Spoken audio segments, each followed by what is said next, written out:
இது குற்றப்பிரிவு. சமூக விரோதிகளின் எதிரி யாரும் கண்டிராத கோணத்தில்.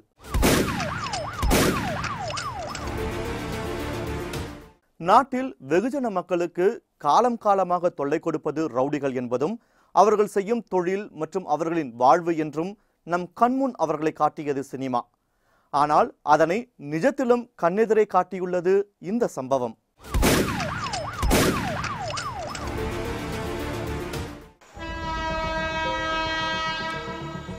மார்ச் மாதம் 13ஆம் தேதி இரவு 8:30 மணி.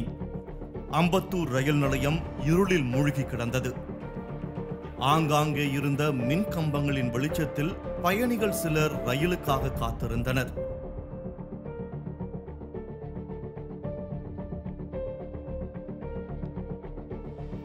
ரயில் நிலைய கேட் அருகே இருந்த பழைய MTH சிமெண்ட் சாலையின் ஓரமாக அமர்ந்து 3 பேர் மது அருந்திக் கொண்டிருந்தனர்.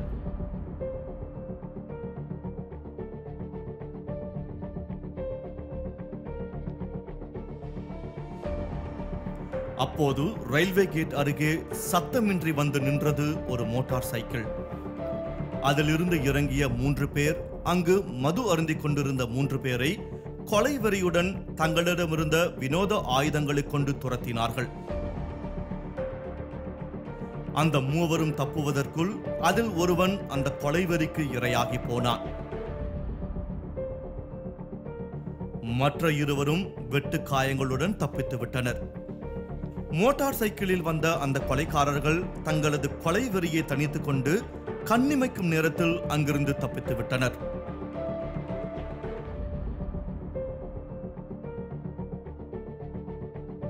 இந்த சம்பவத்தை பார்த்து பொதுமக்கள் அருகில் உள்ள காவல் நிலையத்திற்கு தகவல் தெரிவித்தனர். இதனையடுத்து சம்பவ இடத்திற்கு வந்தனர் உதவி ஆணையர் கண்ணன், காவல் ஆய்வாளர் பொற்கொடி மற்றும் துணை ஆய்வாளர்கள் சிவக்குமார் மற்றும் ரமேஷ்.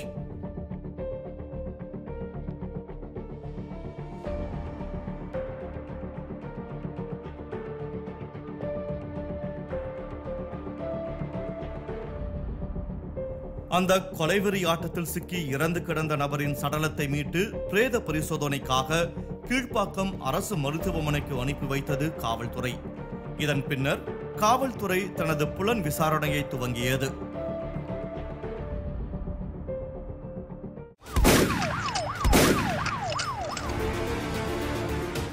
ஆள் நடமாட்டம் நிறைந்த பகுதியில் நிகழ்ந்த கொடூரத்தின் பின்னணி என்ன, கொலை செய்யப்பட்டவர் யார் போன்ற கேள்விகளுக்கு காவல்துறை விசாரணை உதவியதா? காண்போம் குற்றப்பிரிவில்.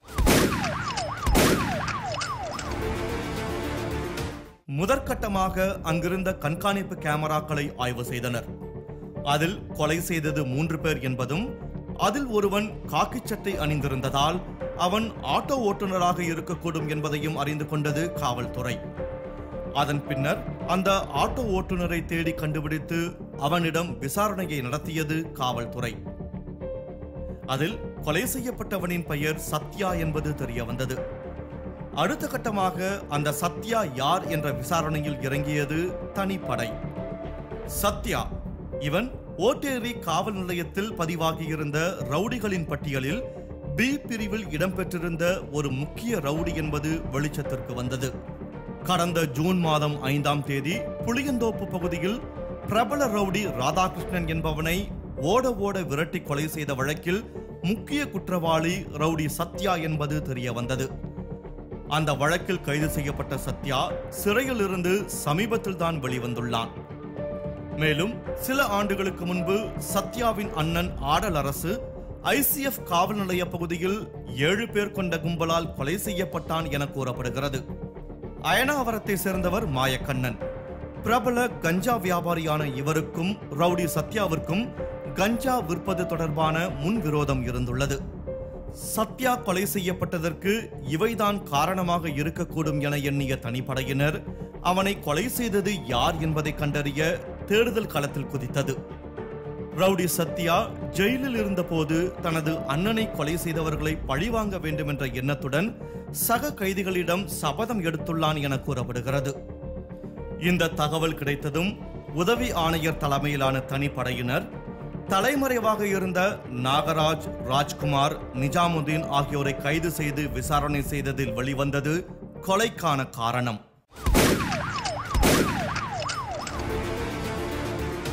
சமூக விரோதிகளின் வெறியாட்டம், அதில் ஓங்கிய பழிவாங்கும் எண்ணம், அதுவே சத்யாவின் மரணத்தை முடிவு செய்ததா? கொலைக்கான காரணம் என்ன? நடந்தது என்ன? காண்போம் குற்றப்பிரிவில்.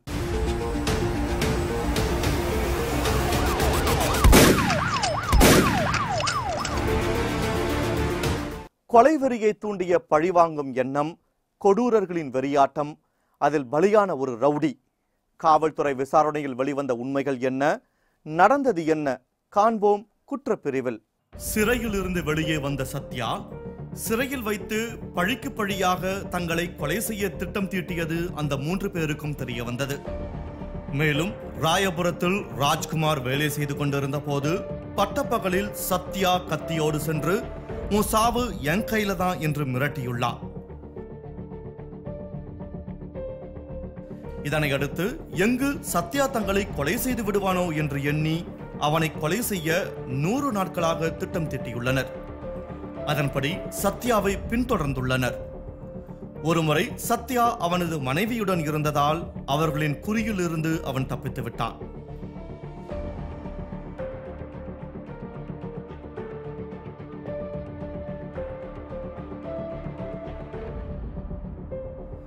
அதன் பின்னர் சத்யா அம்பத்தூர் ரயில் நிலையம் அருகே தனது நண்பர்களுடன் மது அருந்திக் கொண்டிருப்பதாக கிடைத்த தகவலை தங்களுக்கு சாதகமாக பயன்படுத்திக் கொண்ட அந்த கும்பல் சத்யாவை சரமாரியாக வெட்டி கொலை செய்துள்ளனர். இதனை கைது செய்யப்பட்ட 3 பேரும் காவல்துறையின் விசாரணையில் தெரிவித்ததாக கூறப்படுகிறது.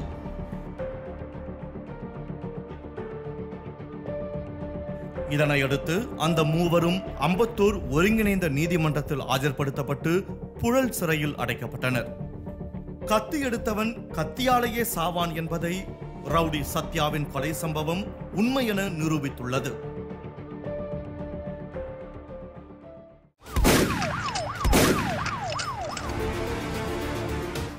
சட்டம் தன் கடமையை செய்யும் என்பதை நம்பிக்கொண்டிருக்கும் வேளையில் இது போன்ற பல கொடூர சம்பவங்களும் நிகழ்ந்த வண்ணம் உள்ளன.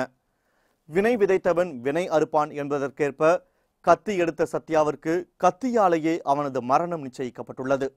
இந்த 2 சம்பவங்களும் சமூகம் நமக்கு கற்றுத்தரும் பாடம், வாழ்க்கை எவ்வாறு வாழக்கூடாது என்பதற்கு. நல்ல சமூகம் அங்குள்ள நல்ல மனிதர்களால் அமைகிறது. அந்த அளவு நல்ல மனிதர்களை உருவாக்கும் பொறுப்பு ஆசிரியர்களுக்கும் பெற்றோருக்கும் உண்டு.